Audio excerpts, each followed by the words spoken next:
And you saw over 4.5, 5 years, you saw them pushing black issues in the black civil rights organizations, and then afterwards coming and saying, well, this is what we need from you guys. And basically having put money into black organizations and black civil rights organizations, having put, helped black civil rights organizations with black issues, the black organization leaders, which were mostly preachers, found themselves in a compromising position, if you will, where now they had to do a quid pro quo, and they had to do some things that they have been protesting against and talking against for years. They had to now basically bend over and grab their ankles and change their whole message to now it's okay. And so you saw them actually pushing Congress to include gay rights in with civil rights. And this was to the detriment of black communities, because black communities were like, we fought very hard for civil rights. And we thought we were fighting for black civil rights, but clearly everybody else has been able to use those black civil rights, and black people are still fighting for black civil rights. But this added another element to the degradation of black entertainers, because now they had to perform these perverted acts in order to get contracts. And so, once you got a black entertainer to do certain perverted acts, well, now any time that you needed to yank that chain, you would simply mention that, that party or that evening or that event, and they would do whatever they were told. And you saw that trend starting to grow ridiculously from 1995 to 1999, even so far as having Prince, who was always, one of those, just like Michael Jackson, who was hung around white folks from young and was infused and infected and influenced by white perversions, throughout his entertainment life. You saw him going over the edge. You literally saw him going over the cliff.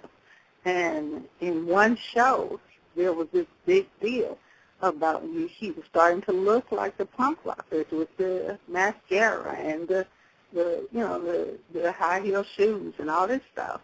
But before then, the most you had to deal with from him was, the naked on a horse.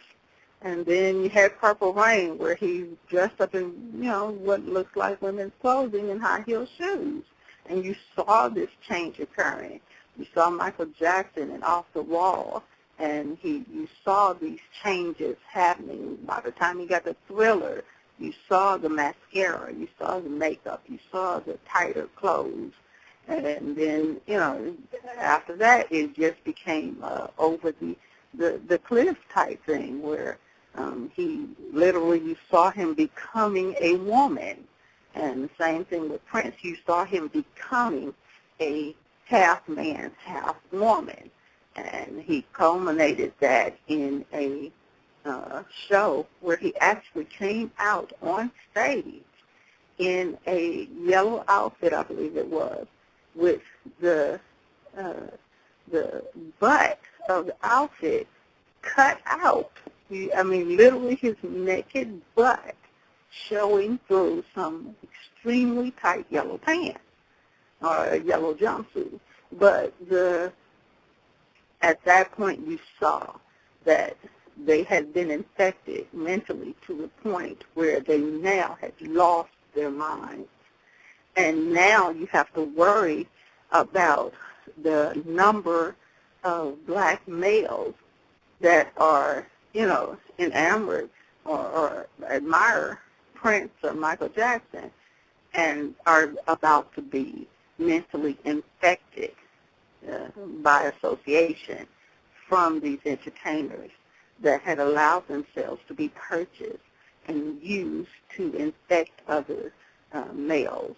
And so you also saw the trend of black females that were, now you had white females, feminists that were seeing seeing white males being able to get these black male entertainers to do whatever they wanted them to do, pervertedly and sexually.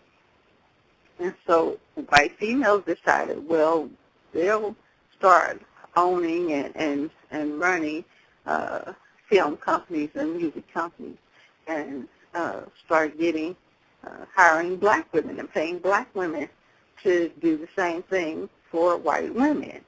And so you saw this push of white female directors and producers that were hiring these black, celebrity women to do these perverted roles and these perverted acts.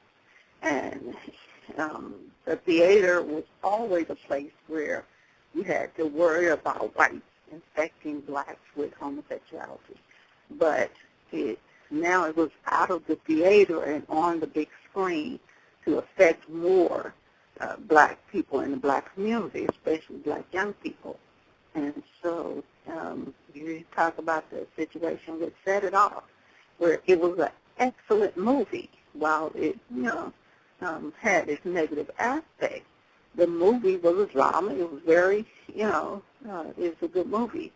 And there was no godly reason for Queen Latifah to be cast with a female as her girlfriend, especially during a kissing scene.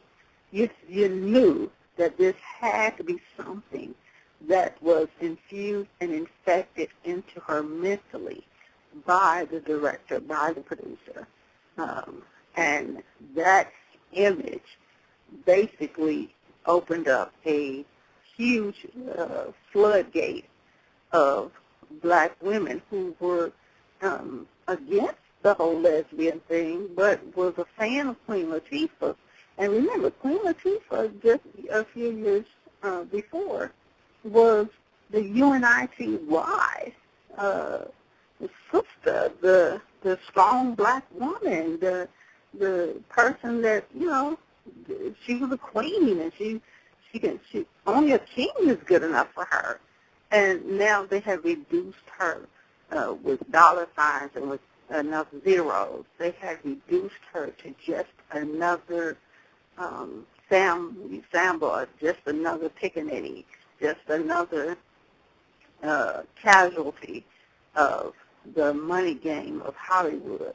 And so it really, really started a trend of, now you had college women deciding, well, I'm going to try this, guys are not doing me right.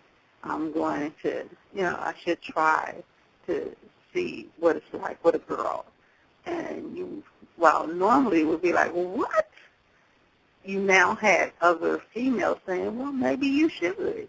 It worked for Queen Latifah. You had the scene of In Color Purple, and excellent movie. It had its negative aspects, but excellent movie. And you had this scene that had to be put in there by this white director or this white producer or whatever, because there was no godly reason for the scene. It was so out of place, it had to be put in. And so we had Whoopi Goldberg being kissed by the character that plays Sugar Avery. And it was, this whole lesbian experimental thing. And it took the Sugar Avery character that was already a derogatory character in that she was a loose woman with men, And now you saw another level of degradation, where now she was portrayed as a loose woman with women. And so